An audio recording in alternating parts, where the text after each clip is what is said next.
Coming up next on The Health Hustle. I started taking pre-workouts, and I'm not going to say which pre-workout I took, but I probably took a little too much too, but I thought I was going to die.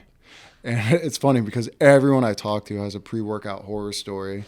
And a lot of people I talk to, I tell them I have a pre-workout company. They're like, no, I'm never doing a pre-workout again.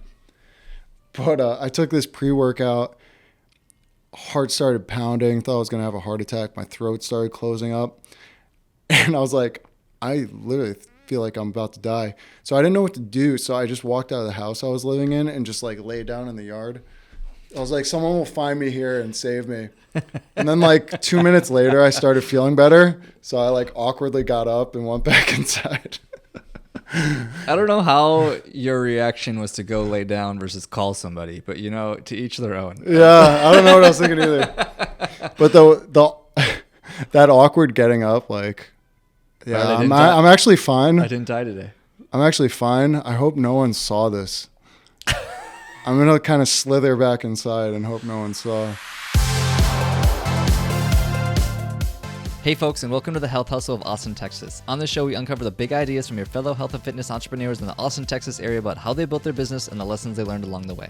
What's up, y'all? Corey here, and I apologize for the unique setup of this intro. I'm actually on vacation in Panama City, so bear with me. I actually got a chance for this episode to sit down with my good buddy, James Benefico, who's the owner of Organic Muscle. Some of the things that we get into on this episode are the benefits of networking, growing up as a fat kid, which you guys know that I can relate to, what to do when you're feeling lost, how James was able to lose 80 pounds by fasting, the benefits of eating organic, and something that I've more recently adopted, the moment he decided to start his supplement company, which was a personal story with his mother, which I thought that was a really interesting story, the invisible counsel, which was a lesson that he learned from the book Think and Grow Rich, how to use ambassadors to market your business and to grow your business, the biggest mistake that he's made in his business, mastering yourself, and so much more. One last thing, if you're a health or fitness professional and you're having difficulties getting leads, one of the most common reasons that I see this is not having a well-defined niche. If you go to the link in the description, I have a free 3-step process that walks you through exactly how to get clarity on which niche is best suited for you and your business.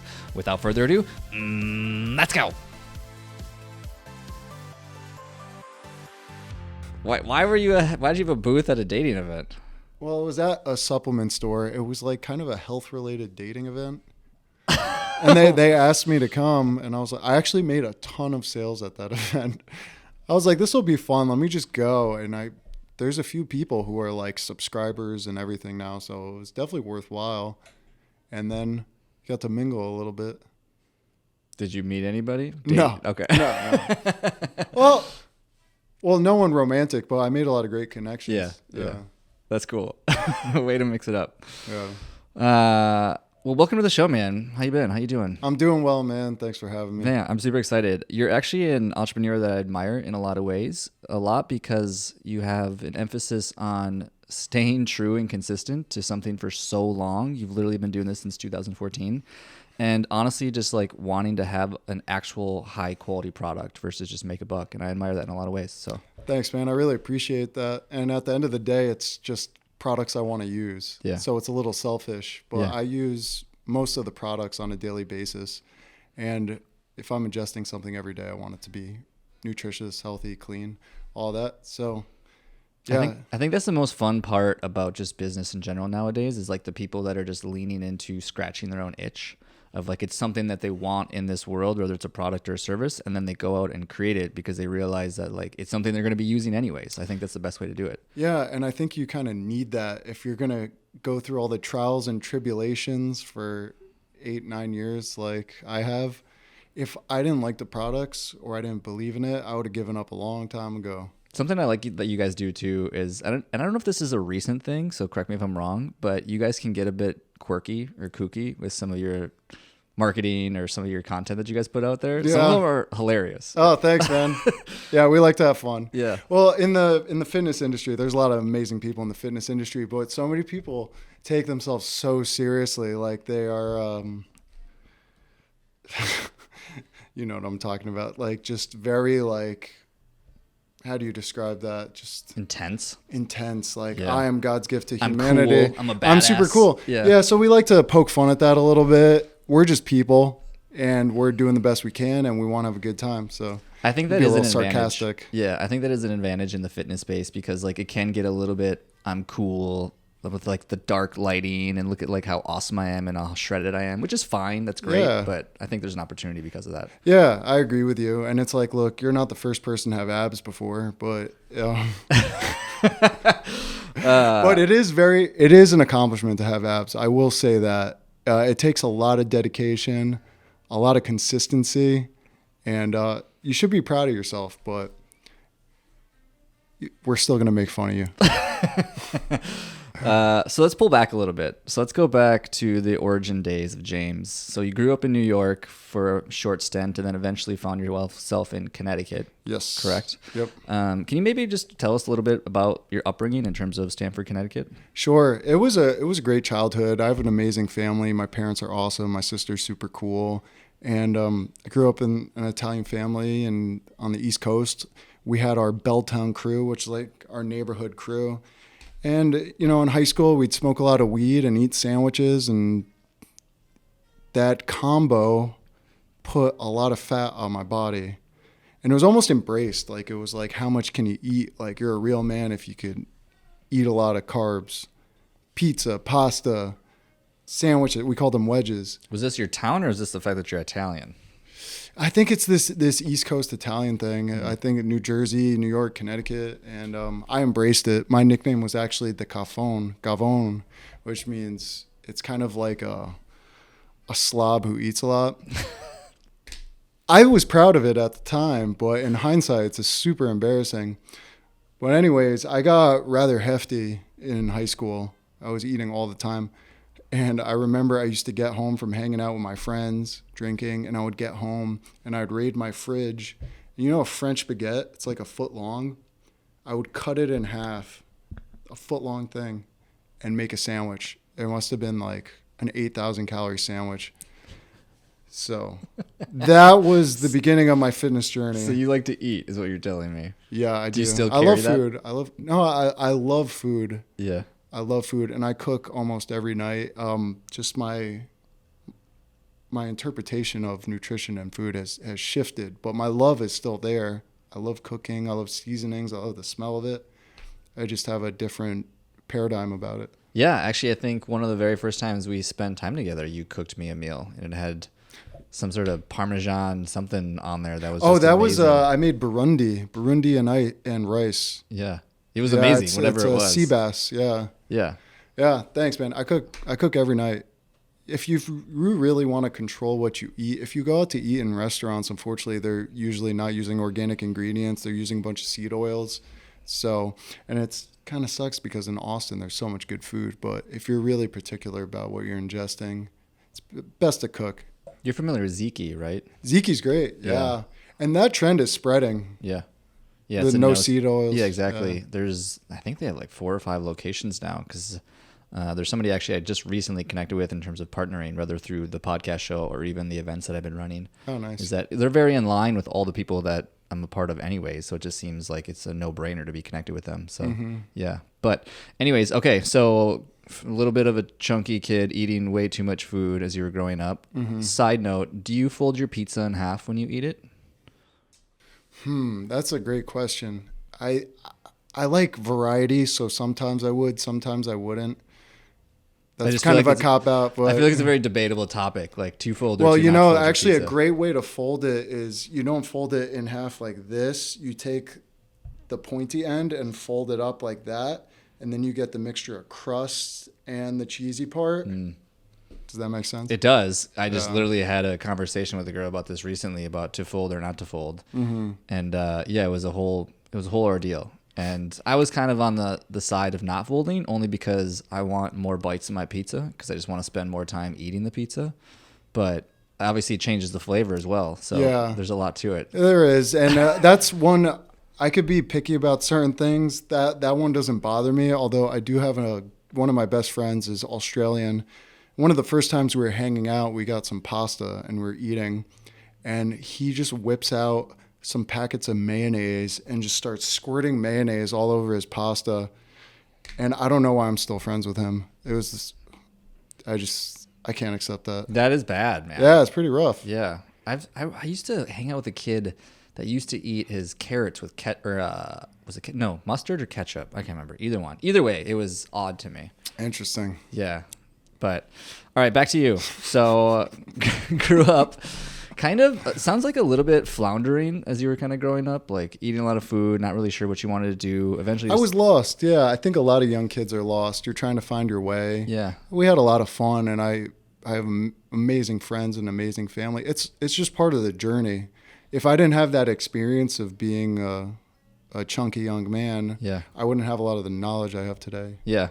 And I can definitely relate. I was definitely a chunky young man as well. So you eventually found yourself in college, though, going for history. Can we talk about what was the interest behind that and why did you decide to go that route? I'm just fascinated by some of the characters in history and people who have overcome adversity and their triumphs. And I mean, just the bravery of taking an army into battle or something. It just blew my mind. So I was interested in it. But majoring in history is not a good idea, people. First of all, a lot of it is BS. And second of all, there's not much you could do with it. So if you like history, study it on your own time. Anyways, I really didn't know what I wanted to do in my life. I was completely lost. Spent college drinking, partying, getting even fatter, more lost. And took me a while to find my way. Yeah. Side note on the history thing, I was in, where was I? Was this like, I don't know. It was some museum. It was basically a Genghis Khan museum. Oh, interesting. And it was really interesting. It was interesting to go around and see like all the memorabilia and all the information about Genghis Khan. But the entire time that I was walking around this museum, I couldn't help but think how much of this is complete bullshit. Yeah. Right? And it's so long ago, especially history from that time period. Like, it's so long ago. And a lot of it, they take it from, there's some primary documents, but a lot of the history is from secondary or even further down the road documents. It's people writing about someone else writing about it, you know?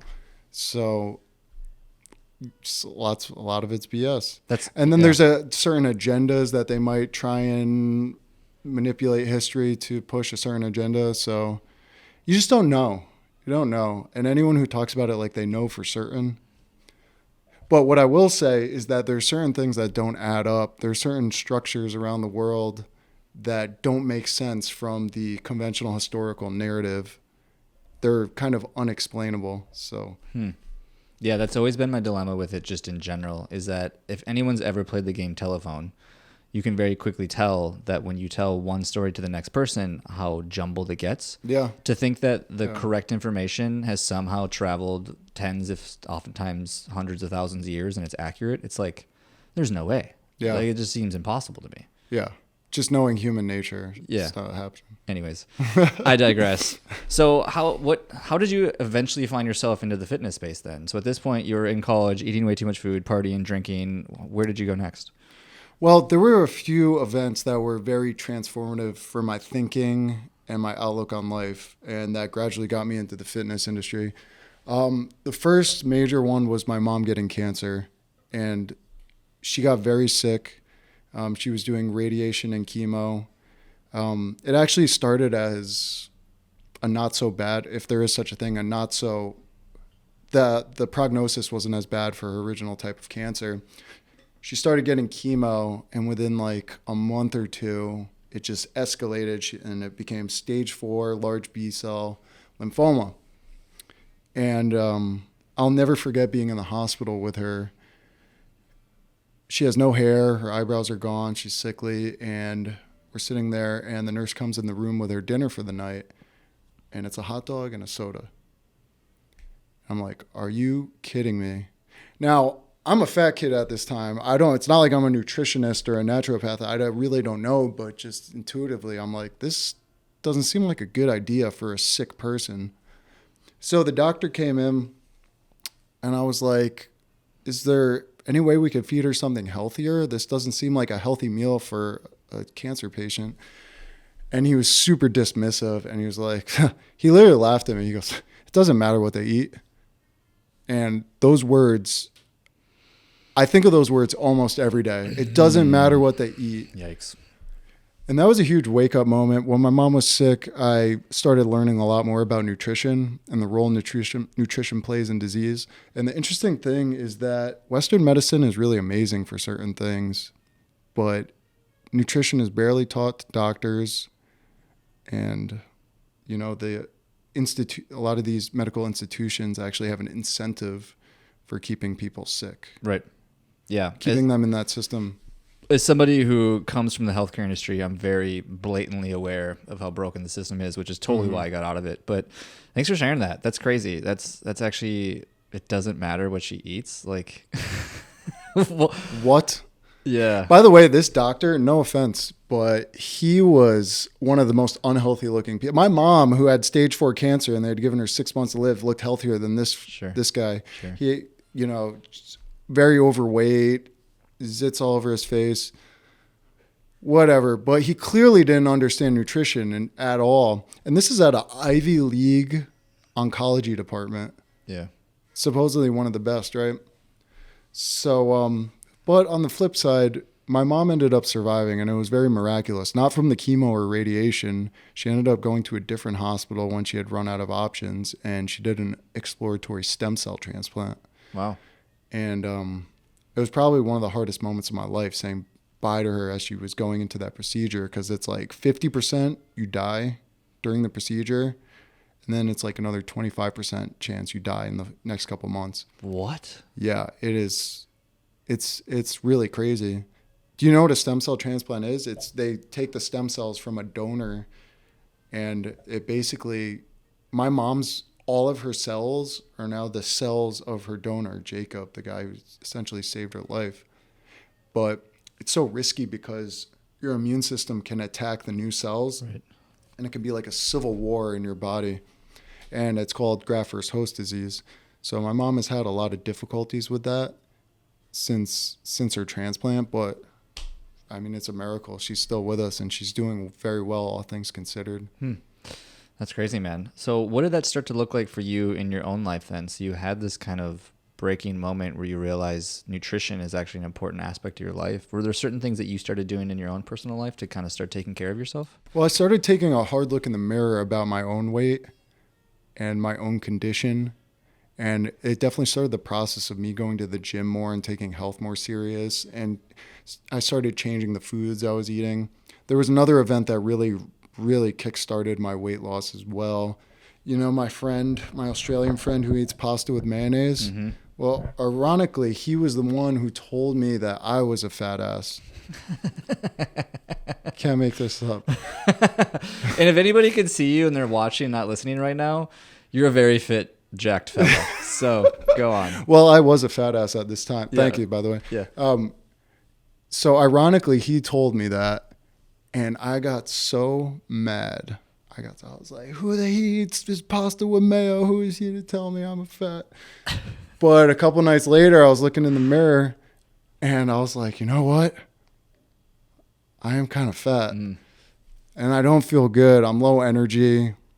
I'm like drinking beer and eating crap, and that combined with everything my mom had been going through, I was like, all right. When I go in on something, I go all in. Same. So I started fasting, doing like 72-hour fasts. Okay, not that extreme, but okay. Yeah, go on. That's a little... So in hindsight, I would have done things differently, but I'm glad things happened the way they did. Sure. Because fasting is good because you're exercising that muscle of discipline. Totally. And I finally exerted some form of control over my environment, and it helped me establish healthy eating habits. And I was able to gradually shed almost 80 pounds. So, dude, that's kind of a slippery slope, though. I would say, and correct me if I'm wrong, but it seems like you kind of got lucky in a lot of ways, because that sounds like a recipe for an eating disorder. You know what I mean? To go from this overeating, chunky person to just not eating at all, that's a slippery slope. It definitely can be, but it wasn't like I was doing those 72-hour fasts constantly. I did several of them, and it kickstarted my journey. What even gave you the idea to do a 72-hour fast in the first place? Just doing research on the benefits of fasting. Okay, so you just knew fasting was a way to lose weight, and you were like, all right, I'm going to give this thing a go. Yeah, and I think it was a big mental thing for me too. I wanted to prove to myself that I could control what I was doing, what I was consuming. Did you have any issues at all with any of the fasting stuff, or were you weight training as well? Yeah, I was insane. I was doing like CrossFit while on a 72. It's a terrible idea, but I didn't know at the time. Right. Yeah, I did have some side effects from it. Didn't feel great sometimes, but adding salt water, like supplementing electrolytes, I learned later on, and that helps a lot when you're fasting. I don't do fasts like that anymore. I'll do 24-hour fast, and maybe 3 times a year I'll do a 48-hour fast. Right. And there's a lot of evidence that it can boost your HGH levels and different things like that.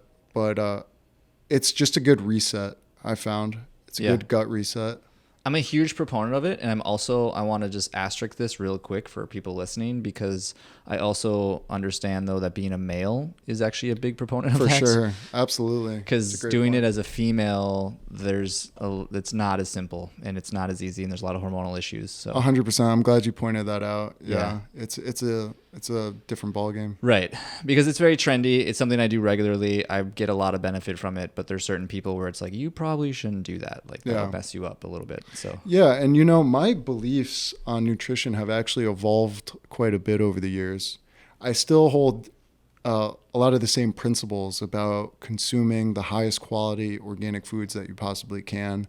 But I used to do very low carb, and it did have some benefits for me. But now I'm at a stage in my life where I'm training extremely hard and frequently, and I'm lower body fat, and I'm having a lot of success with a medium carb diet. So I think, like anything in life, your beliefs should evolve. You should experiment with different things, try different things, and then you can garner some wisdom from your experiences.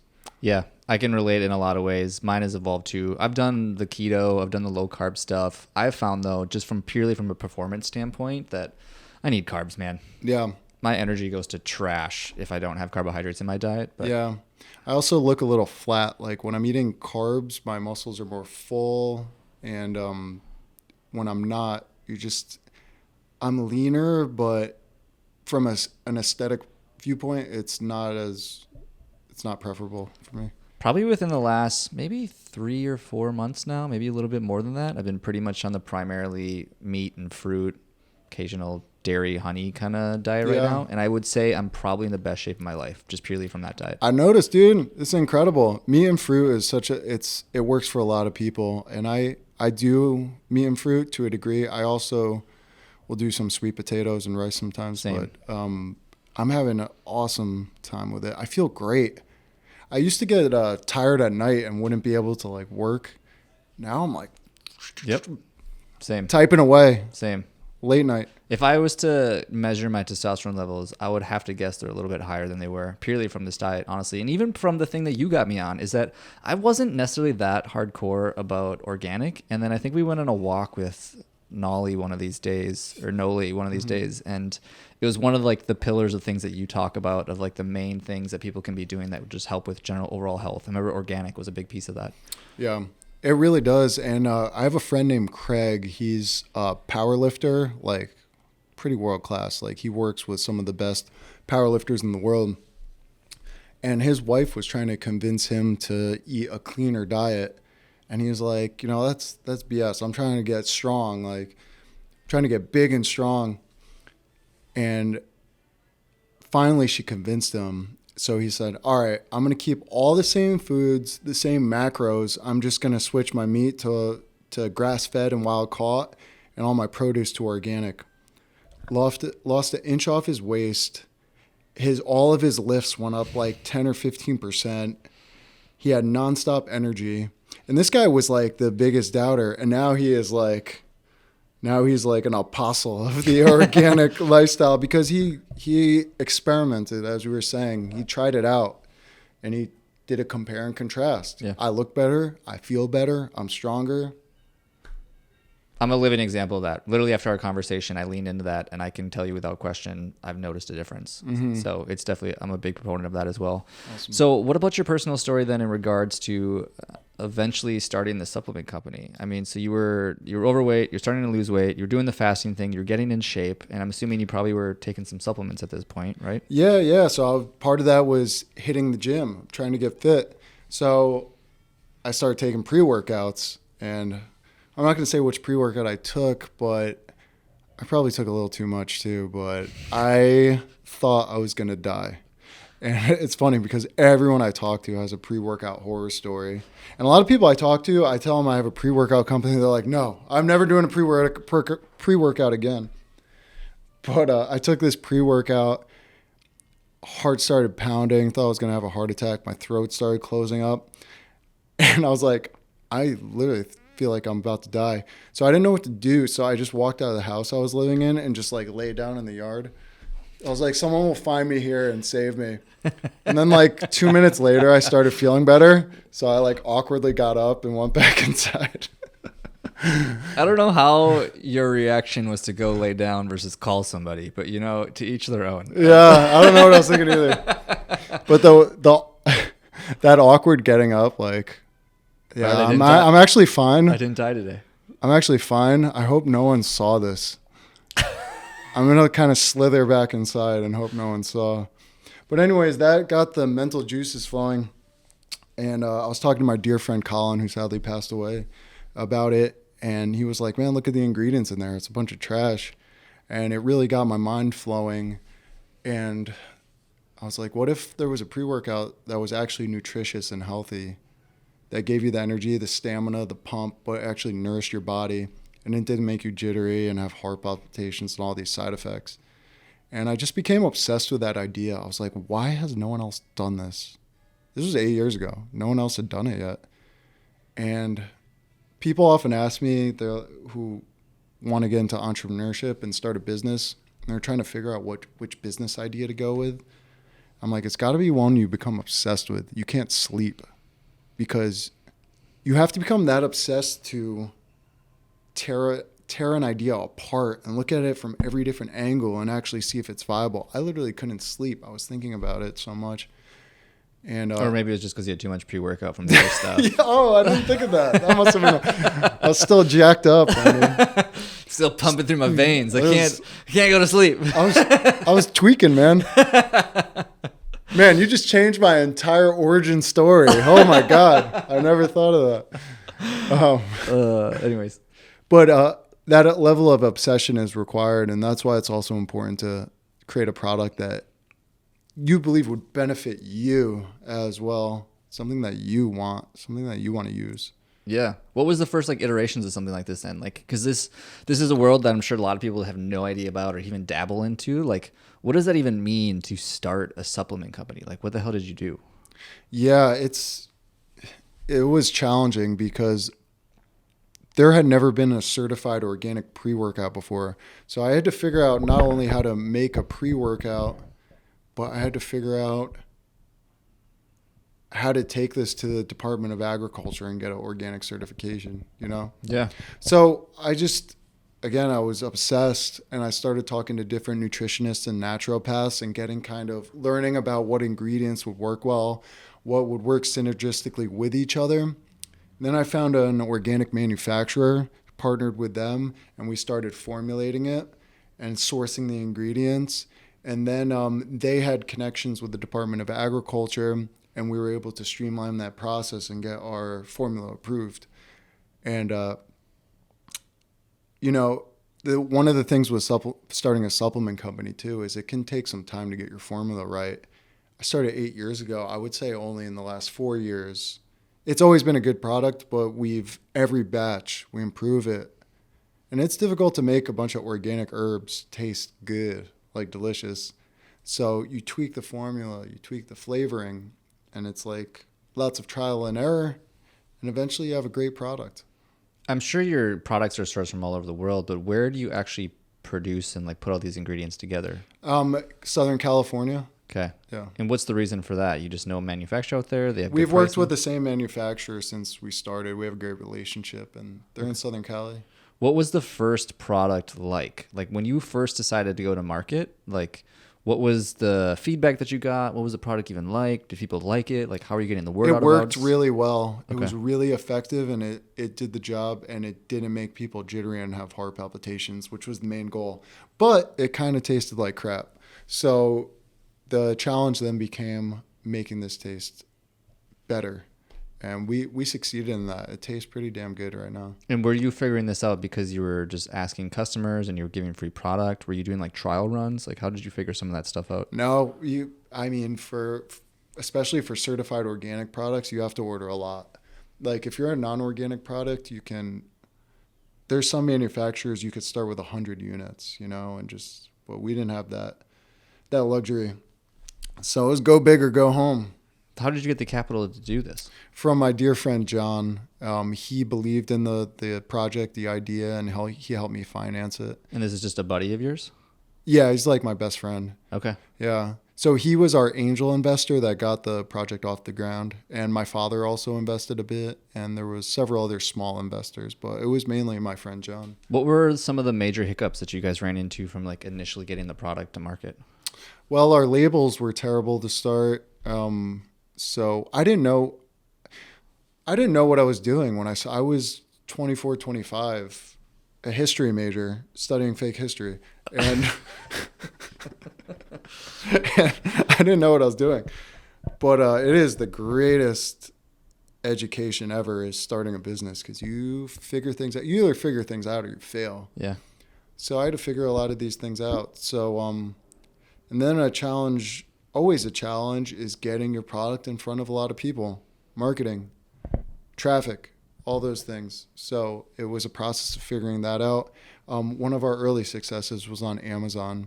Since we were the first organic pre-workout, we were able to kind of carve a niche on Amazon, and we got a lot of great reviews. We have almost 5,000 reviews now, but getting those early reviews, Amazon, for all of its issues, can provide a great opportunity for new businesses. It is a tough nut to crack, but if you could get there and get your reviews established and nice listings, it's a great opportunity. Yeah, because they bring the customers for you. I want to pull real quick on the fact of the skills I've loved most from some of the other business owners and entrepreneurs that I've talked to is tenacity and resourcefulness. Is I feel like those are the two biggest things that I see again and again and again, is that people that are just willing to work really hard consistently on something and to be resourceful enough to just figure out all the obstacles along the way. Like if you can do those two things for a long enough period of time, like you're going to eventually find some success. I couldn't agree more. Yeah. It's resourcefulness is like, it's everything. Totally. It's everything. Totally. So, okay. So you were on Amazon, you were starting to get some traction, gaining some customers because people are finding the products. What were some of the other things you were doing to actually get the word out about the products, or what have you found to be successful? Influencers and brand ambassadors. We have an amazing team of brand ambassadors, and we've been very blessed for partnering with people because there's a lot of supplement companies out there, but we found that people who are really into organic food and like they believe it, they're true, their heart's in it, they kind of gravitate towards us over other companies because it's in alignment with who they are. So we were able to get some really awesome brand ambassadors on early that helped spread the word. Yeah, I saw your team page or your ambassador page, and there's a lot of names on there. You have a lot of like athletes and BMX and like all sorts of stuff. Yeah, like Olympians. Yeah. We have like a national arm wrestler, all kinds of crazy sports. Wild. So, odd question, but do you, with other supplement companies out there, do you have any, I don't know, bad beef or any weird relationships with any of the other supplement companies out there? No, not at all. It's all been, I think it's a friendly competition. Yeah. Yeah. That's That's good though. I don't know. I just feel like there could be just like knowing the space. I've had a couple awkward encounters, but it wasn't like beef. It was more like one that sticks out was when I won't get into it. You can share. Go for it. It was just an awkward encounter with someone who maybe felt a little threatened by our company. But I don't take it personally. I understand how it is. I also think too, it's understanding that there's space for everybody in so many Yeah. ways. Is like, you guys are unique to everybody else out there, and everyone's kind of unique in their own way, hopefully. And if they're not, then well, that's kind of their own problem. But Yeah. The market has shifted drastically since COVID because everyone has started I mean, so many new supplement companies came out. And if you look at the price of ads for various supplements, I mean, they skyrocketed. It's been a challenging period for a variety of reasons. I mean, the cost of goods has gone up quite a bit. Our costs have gone up by like 20% at least. And the market's got more competitive. But, I mean, that's the game. That's the game. It's competitive, and it forces you to level up. yeah, I totally get that. So in regards to some of the lessons learned and stuff, I know you have a personal relationship with the book Think and Grow Rich. Is there principles from that book that you feel like you've been able to bring some of your business entrepreneurship ventures? You know, it's interesting. One of my favorite concepts from Think and Grow Rich is this concept of the invisible counsel. Are you familiar with this one? Mm-mm. So the invisible counsel is a meditative exercise, and you're instructed to kind of at night, you sit down, close your eyes, and you envision a table, and around that table are the most inspirational people from your life or from history, dead or alive. And basically you have a council with them and you discuss your problems and potential solutions. And you meditate on what their input would be to your situations. And it's a really cool exercise, and I've used it over the years. But the other day, I was thinking, maybe I could have ChatGPT take on the voice of my invisible counsel. So I plugged in some people I like, a variety of voices, and ChatGPT, you're my invisible counsel. You're made up of Ed Milet and Russell Brand and a variety of people. Did you tell ChatGPT that? Yeah. Okay, go on. And I posed certain questions, and ChatGPT goes, "I am now your invisible counsel." It's creepy how authentic the voice sounds, talking as these various characters and addressing the problem I brought up to them. And it was a really cool exercise. So it's interesting. If y'all want to try it out, I recommend it. It's interesting, at least. And I found it helpful hearing from people you really love, addressing your personal problems. Did you have any breakthrough moments or any insights for us that you got from when you did that? Yeah, I was having a tough day when I did that. It was just one of those days, you know? And there wasn't a specific insight, but it was basically saying that this is all part of the process. Like, it just helped me get through the day in a way. And I'm sorry I don't have a better example of like this profound insight I gained, but it was just a really cool exercise. Yeah. You're now the second person that's talked to me just recently about almost using it as, you called it a counsel, but I've heard it also used as just basic consulting. Mm-hmm. Is I've heard a number of people now talk about they just go back and forth with it to help them work through their thoughts and their ideas in the same way that you'd be having a conversation with me and you right now, Yeah. or some expert in the space that you're trying to learn on, is that you just start a conversation with it and you consult back and forth, and eventually it helps you work through the problem. Yeah. It's an incredible resource for that. Wild. Okay. I can't wait to have it implanted in my brain. Stop. Just kidding. Please don't. So this can be a difficult question, but maybe not. So what's maybe the most expensive mistake you've ever made in your business? Woo. And that could be emotionally or monetarily. Overexpanding, growing too fast. A lot of companies get into trouble with this. They have some early initial. I started with a pre-workout, right? And it was doing really well. So I was like, I am a business mastermind. I am unstoppable. Let me launch 7 more products. And like 4 of them failed. They didn't fail, but they didn't do great. And this caused a cash flow disaster. We were doing great. And then all of a sudden, we spent so much money. It's a lot of money to successfully launch a product. Especially an organic product. Or an organic product. We have high order minimums. And then you have to get label designers. You have to create the listings. It's so much time and energy. You have to get product photography. You have to do marketing, everything. Very expensive and time consuming. So one of my biggest mistakes is not being more careful. Well, you have to take risks in business, and you kind of don't know if a product's going to work until you launch it or not. But I was just kind of gunning from the hip, and that was a mistake. I should have been a little more strategic growth. Have you ever been in moments like back against the wall, like you're going to go bankrupt? Yeah, for sure. What? Okay, can you mind sharing like what happened and what you did?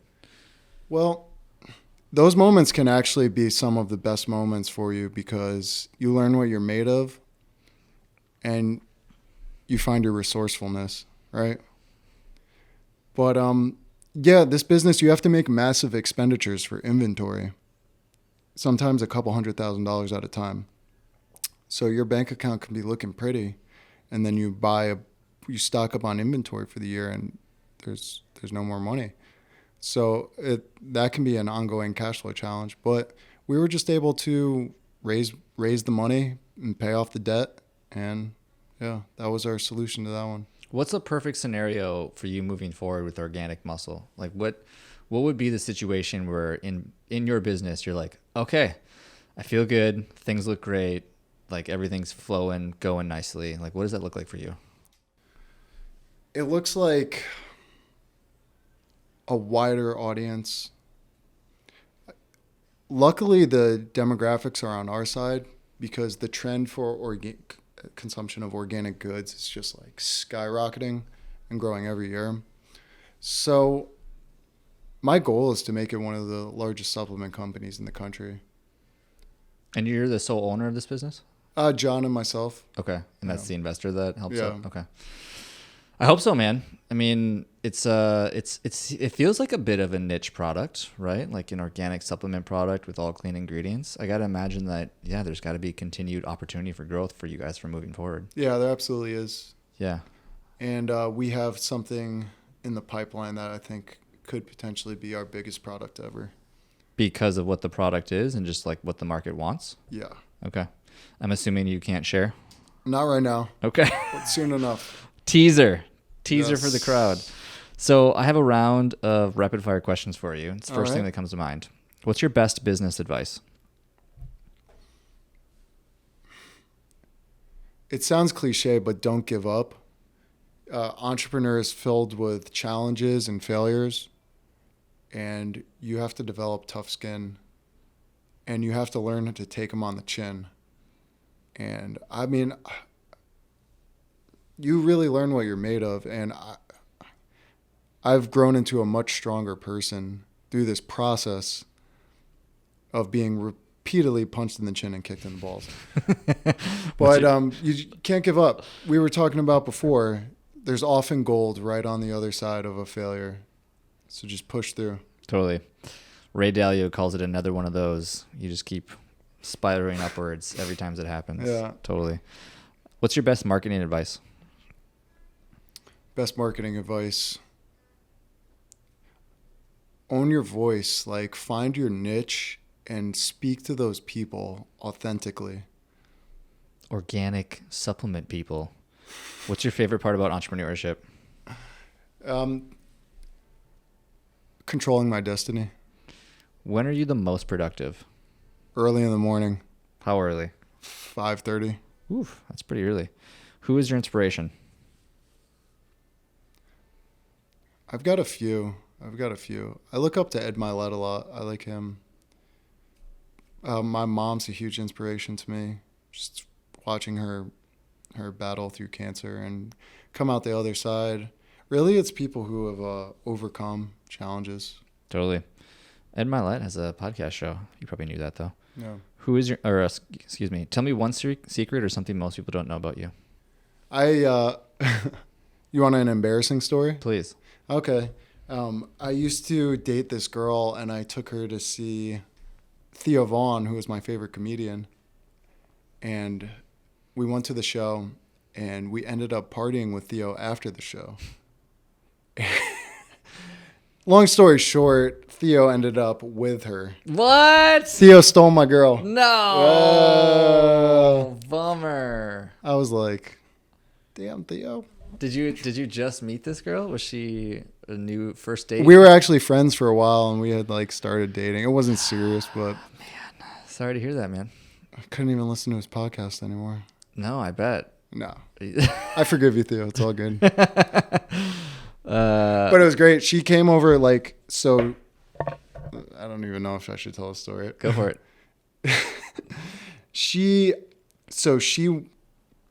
All right. We don't have to use names.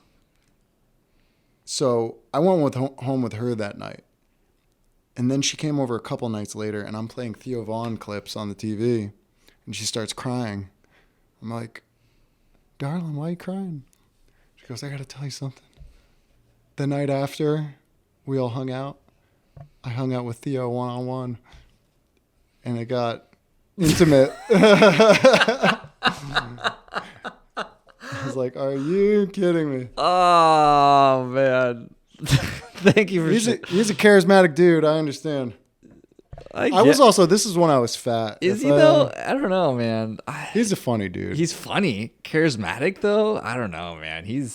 I feel like I've seen him enough times on Joe Rogan or whatever. I don't know if he's charismatic. He's goofy. Girls like to laugh, man. I get that. Actually, I was at a comedy show. This was a while ago, and I remember like they were joking, but it was sort of true how many comedians get into comedy just because they essentially want to pick up chicks. They like girls like funny guys, so they go and try to get good at comedy and try to pick up chicks. And yeah, there's some truth to that. I might have to try that. I guess as long as like that's not. I don't know. I feel like that's a bad reason to get into comedy. Oh, it's the worst. You know what I mean? It's like the same as like I'm gonna get a dog to pick up chicks. It's like it's a bad reason to get a dog. Yeah. Like yeah.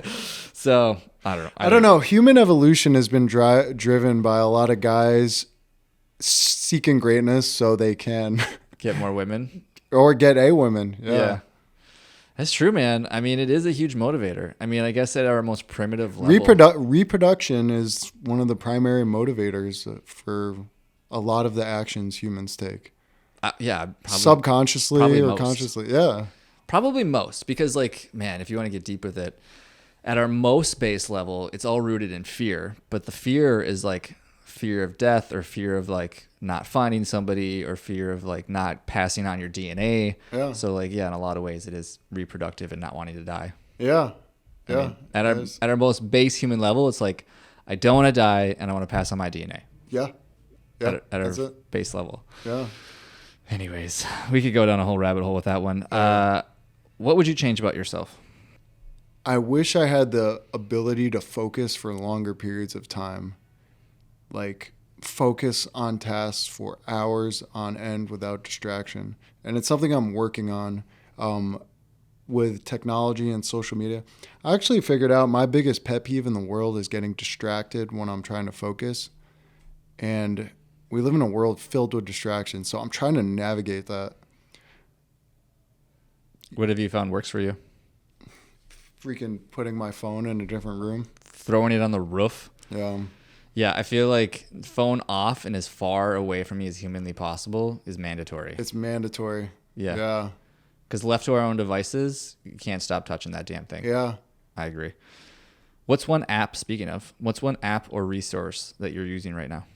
I just started using Notion and I really like it. It's been great for organization. For yourself or your business? For both, yeah. I've used a lot of different apps over the years, and this is the one that I feel like has the best flow. Yeah. And it's increasing my productivity. When were you the happiest? There's been a few trips I've been on where I felt, pure bliss. But I also, traveling the world is obviously an amazing experience, but I feel a different type of bliss when I'm like in a flow state, working on my business and seeing success and hearing stories from customers. I've heard some really miraculous stories about our products changing people's lives, and that makes me really happy. I bet. Yeah. You just recently had a trip, didn't you? Yeah. I went down to Colombia. That must have been a pretty happy moment for you. Yeah, it was gorgeous. Yeah. Absolutely gorgeous. The thing I like about Colombia too is the food is clean. You could taste the difference when you eat fruit, when you eat meat.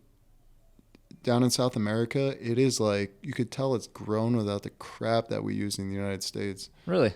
Yeah, absolutely. What's your favorite part about Austin? And you can't say the people. The music and the comedy, for sure. Amazing comedy scene. Besides Theo Vaughn. I love the comedy scene here, and so many amazing music artists come. Yeah, I recently had Lee Akerley. He's very involved in the music industry on the show. And he was talking about how it's just profound how many all-star type musicians there are here in town that could be crushing it somewhere else, but they just like being in Austin. Yeah. It's just a hub for talent. Yeah. Of all forms even. Like all forms. Music, creators, business, comedy, jiu-jitsu. Fitness. Yeah, fitness. There's so many fitness influencers. Runners. Running scene here is ridiculous. Yeah. So I have one last question. Before I ask the question, though, I just want to acknowledge you, man, for a lot of things. For getting out of a dark spot of being a chunky fat kid and finding yourself into the fitness industry, for staying consistent with a business since 2014, which is, I feel like, so unheard of in so many ways that people give up so much earlier than that, for staying true to having clean products, for connecting with a lot of other awesome athletes and influencers to grow the brand, and for showing up today.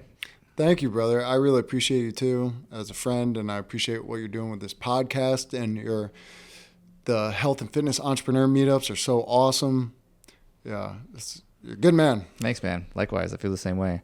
So before I ask my last question, though, what's your plug? Where can people find you? Yeah, check us out, organicmuscle.com. Subscribe to our newsletter. We offer awesome fitness tips and nutrition advice on there. And then we have amazing organic supplements, the cleanest energy you've ever had. And you can follow me at James Benefico on Instagram or at organic_muscle. And you guys, that product you just showed, that's like a single serving one. That's newer, Yeah, we right? just came out with new single serving packs. Right. Yeah, so it's handy. You can take it on the go. Just rip it open, pour it in your blender bottle. One of few clean supplement companies out there, that's for damn sure. Yeah. So my last question is, it's really whatever your best piece of advice is to your younger self or anyone else, if they were to go back to 2014, you were just starting Organic Muscle, and you were to have a conversation with whether you or anybody else in that situation, and they were asking, like, what do I do, man? What's maybe your best piece of advice you'd give to them? Master yourself.